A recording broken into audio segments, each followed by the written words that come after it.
सभी को यथा योग्य नमस्ते। मैं आचार्य सूर्य प्रकाश शास्त्री, विषय व्याकरण हिंदी संस्कृत, और प्रसंग है आज का विसर्ग संधि। क्योंकि गत वीडियो में हमने ये पढ़ लिया है कि स्वर संधि किसे कहते हैं उसके उदाहरण, और व्यंजन संधि किसे कहते हैं उसके उदाहरण। अब तीसरी जो संधि है विसर्ग संधि, वो प्रकरण चलेगा। और सबसे पहले ये प्रश्न उत्पन्न होता है कि विसर्ग संधि कहते किसे हैं। तो परिभाषा के तौर पर ये कहा गया है कि यदा विसर्गस्य स्थाने किमपि परिवर्तनं भवति तदा सा विसर्ग संधि इति कथ्यते। इससे पहले कि मैं इसकी व्याख्या बताऊं, हमारा क्रम अनुसार जो वीडियो चल रही है उसका भाग है 46वां। तो अब जो इसकी परिभाषा कहा कि यदा विसर्गस्य स्थाने किमपि परिवर्तन, जब विसर्गों के स्थान पर परिवर्तन होता है तो उसे विसर्ग संधि कहते हैं। क्योंकि जिस प्रकार से स्वर संधि में बताया था कि स्वरों में जब परिवर्तन होता है तो उसे स्वर संधि कहते हैं, और व्यंजनों में जब परिवर्तन होता है तो व्यंजन संधि कहते हैं। इसी प्रकार से जब विसर्गों में परिवर्तन होता है तो उसे विसर्ग संधि कहते हैं। अब पहली संधि है सत्व संधि। तो मैं ये बता दूं कि सत्व संधि क्यों कहा जाता है। वो इसलिए कहा जाता है कि विसर्गों के स्थान पर वो सा हो जाता है, इसलिए सत्व संधि कहलाती है। एक सूत्र आता है विसर्जनीय से सा। इसमें बताया गया है कि खरी परे विसर्जनीय से सा स्यात्। इसका मतलब यह है कि विसर्गों के स्थान पर सा हो जाता है खरी परे रहते हुए। यहां जैसे कि ये विसर्गे हैं और इसके परे या इनके बाद खर हो। खर का मतलब है ख, फ, छ, ठ, थ, च, ट, त, क, प, श, सा। यानी कि ये जो वर्ग के पहले और दूसरे वर्ण हैं। यह नीचे कहा गया वर्ग से पहला और दूसरा वर्ण प्लस सा, शा, सा। या ऐसे भी कह सकते हैं कि क, ख, च, छ, ट, ठ, त, थ, प, फ और सा, शा, सा। इस प्रकार से ये सारे खर कहलाते हैं। और एक बात विशेष तौर पर यह है कि जब कोई शब्द विसर्गों के आगे जब भी कोई शब्द ता तथा था के द्वारा आवे तो फिर उसे सा हो जाता है, और चा या छा के द्वारा आवे तो सा 21 वाला सा हो जाता है, और टा या ठा वाला आवे तो शा हो जाता है। उदाहरण के तौर पर नंबर 1 है कि विष्णु प्लस त्रायते। विष्णु विसर्ग है और प्लस त्रायते। अब देखिए ये विसर्ग है, तो विसर्गों के बाद या परे खर।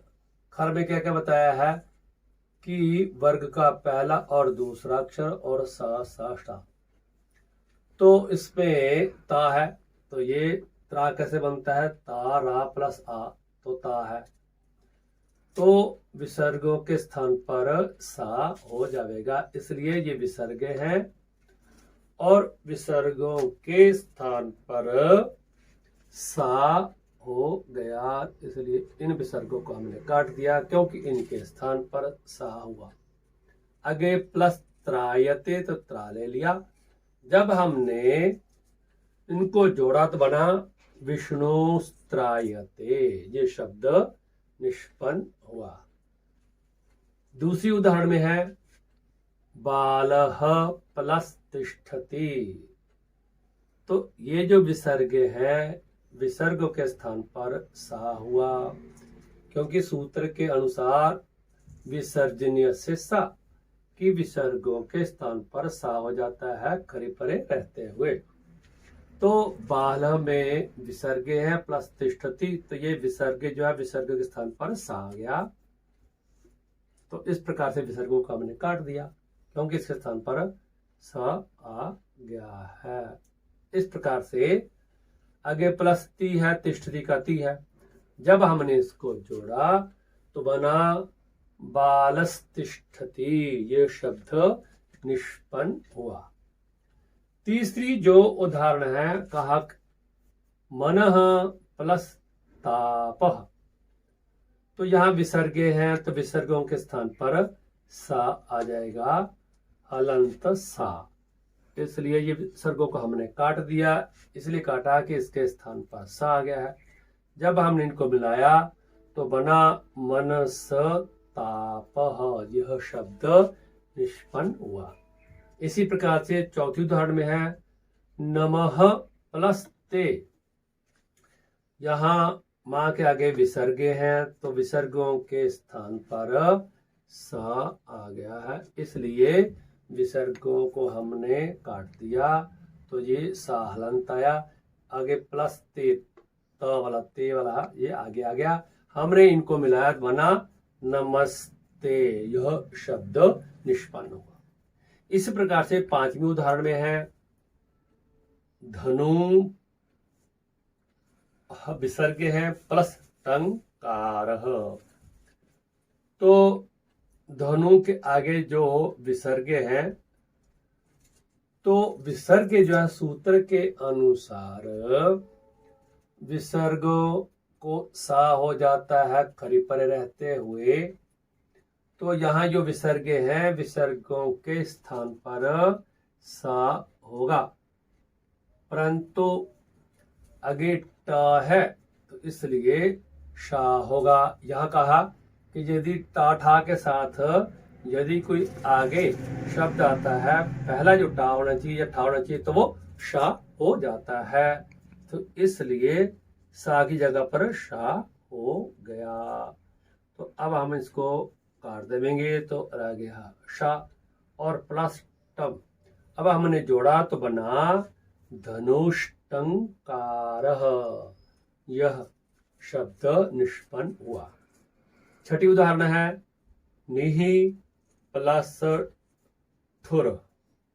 ठुर है आगे, निहि के आगे विसर्ग हैं, विसर्गों के स्थान पर सा हुआ, परंतु सूत्र कह रहा है विसर्जनीय से सा, विसर्गों के आगे खर हो तो विसर्गों के स्थान पर सा शा, और शा जो है ना वो शब्द के अनुसार आ जाता है। तो आगे जो है शब्द वो ठा है तो इसलिए ठा के स्थान पर पे क्या उसकी जगह क्या हो जाएगा शा। तो विसर्गों के स्थान पर शा हो रहा था, इसलिए हमने इनको काट दिया, इनके स्थान पर शा जो वर्ण वो हुआ। आगे प्लस ठू है, जब हमने मिलाया तो बना निष्ठुर, यह शब्द निष्पन्न हुआ। सातवीं उदाहरण में है रामः प्लस षष्ठः। तो राम के आगे ये विसर्ग है और विसर्गों के स्थान पर सा हो जाता है। क्यों? क्योंकि कहा गया है कि विसर्गों के आगे खर हो तो विसर्गों को सा हो जाता है, परंतु साथ ये भी कहा गया है कि यदि जो आगे वाला शब्द है वो शा शत्तो शा हो तो वो जो है विकल्प से फिर उसी प्रकार से रह जाएगा। तो उसके लिए फिर जो है वैसे का वैसा रहने के कारण हमने क्या किया कि इनको ये शाह जब आया तो आगे प्लस शाह है, ये शाह है। अब हमने इनको जोड़ा तो बना रामश्ष्ठः। इस प्रकार से ये जो शब्द है निष्पन्न हुआ। ऐसे है नृपः प्लस षष्ठः। तो नृप में जो विसर्गे हैं, विसर्ग के स्थान पर सा आया और फिर जो सा है आगे फिर शा है, तो इनको जोड़ा, बना नृप षष्ठ। इस प्रकार से 10वीं उदाहरण रामः प्लस चलती।